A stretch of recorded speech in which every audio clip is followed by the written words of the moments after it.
Hello, this is Aruj Muzaffar from the Department of English, University of Southern Punjab. Your subject is creative nonfiction, and we were discussing literary journalism into our previous lecture.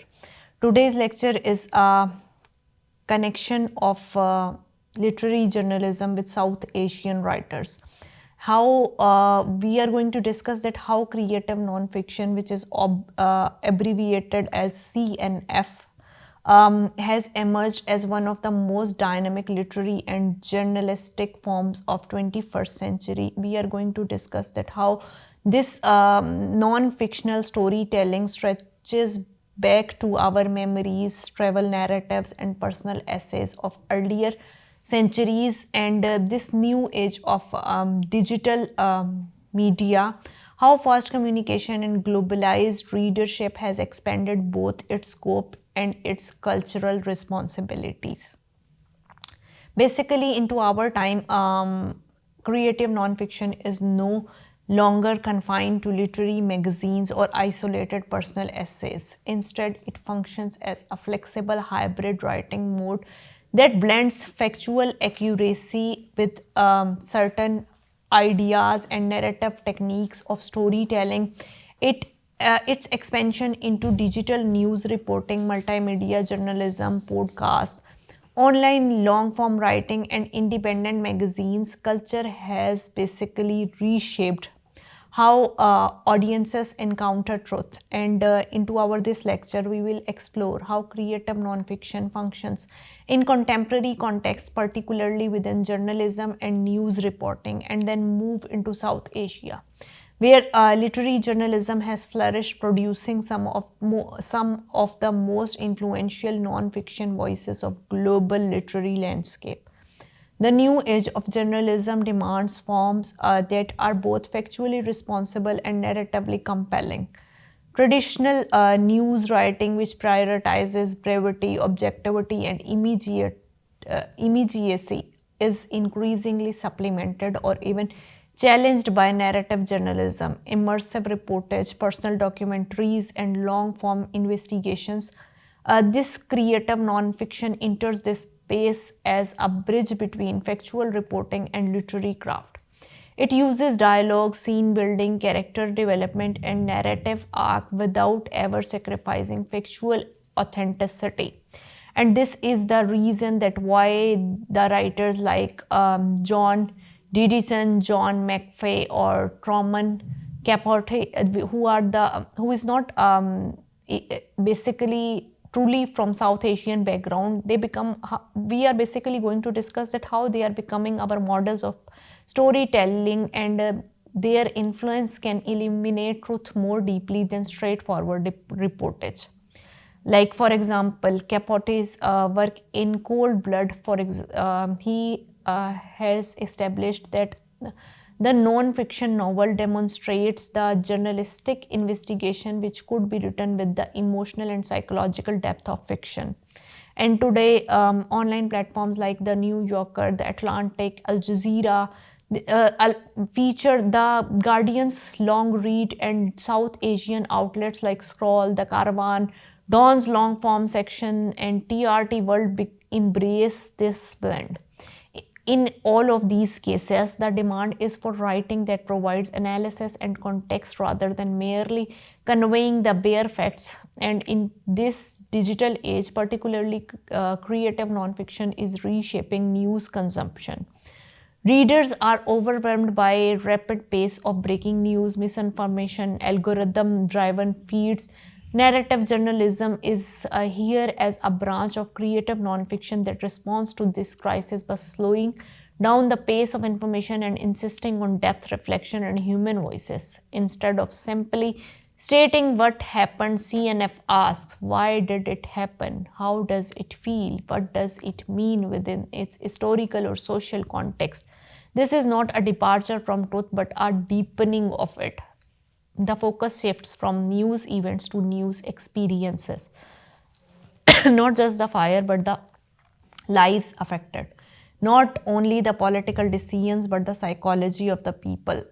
living under it not merely the statistics of climate change but the lived reality of drought, displacement, fear, and resilience. Thus, creative nonfiction becomes a tool for public empathy, allowing readers to see connections, emotions, and complexities that compressed news briefs often fail to reveal and tell.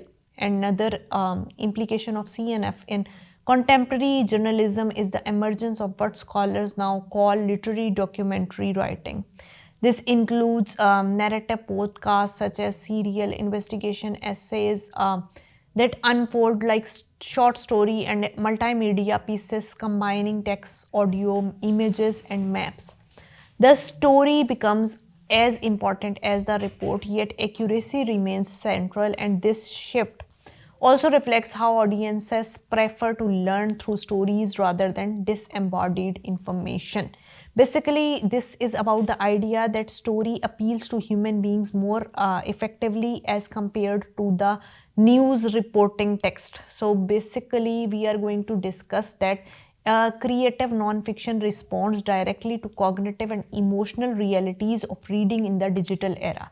Turning to South Asia, we find one of the richest landscapes for literary journalism into this world, and South Asian writers have long understood the combination of facts and storytelling, partly because the region's political history, colonial experience, and diverse cultures naturally produced layered narratives, and long before the term creative nonfiction became fashionable, South Asian writers were already producing travelogues, political memoirs, investigative essays, and hybrid texts that blurred the boundaries between literature and reportage.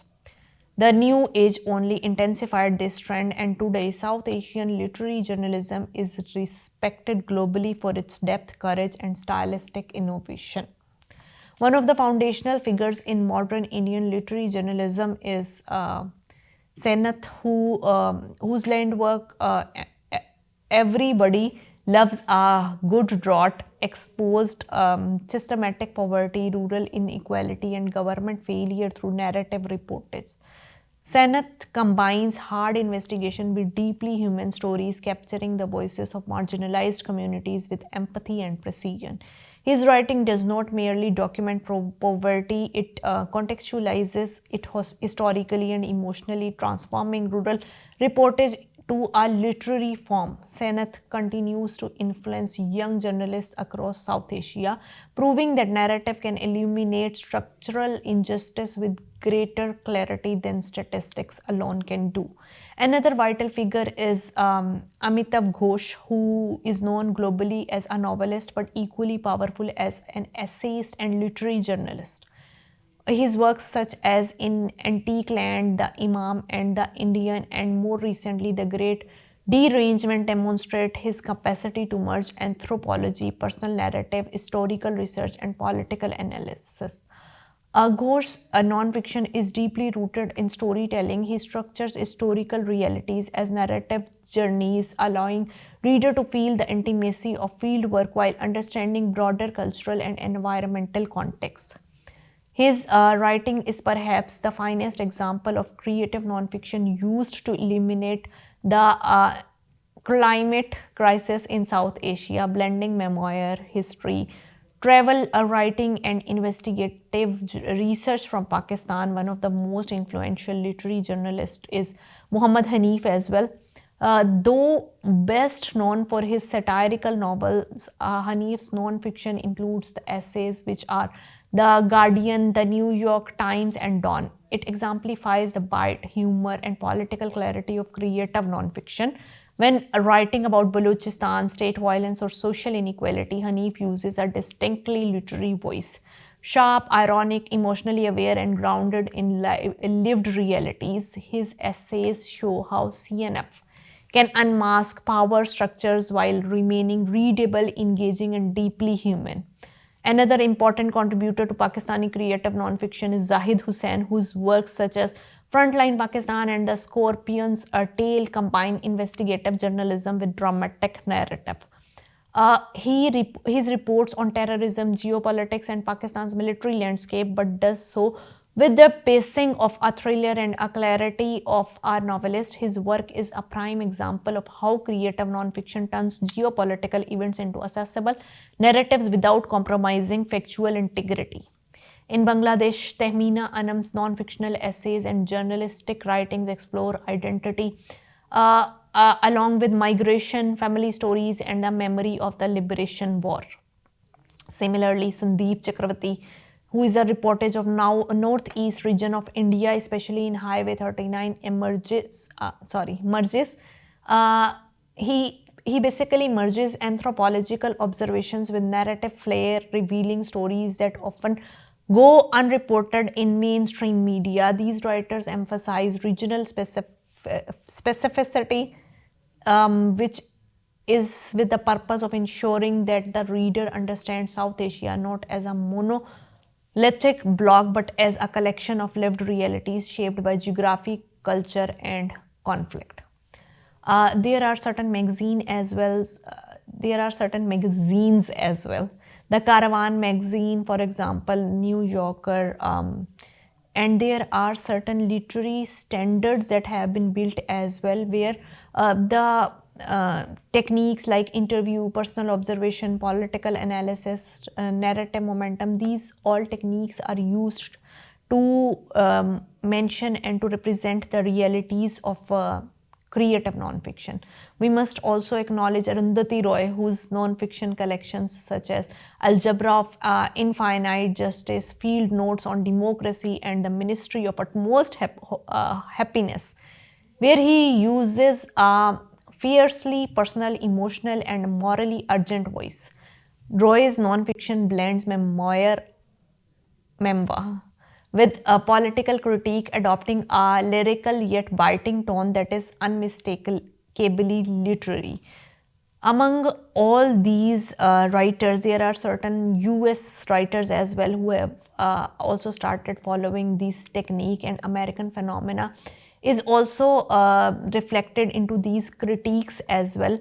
Basically, we can say that creative nonfiction in the new age serves as one of the most powerful tools for understanding the world, and it merges fact with narrative, reporting with reflection, history with lived experience, and its implications for journalism are more profound than the simple reporting.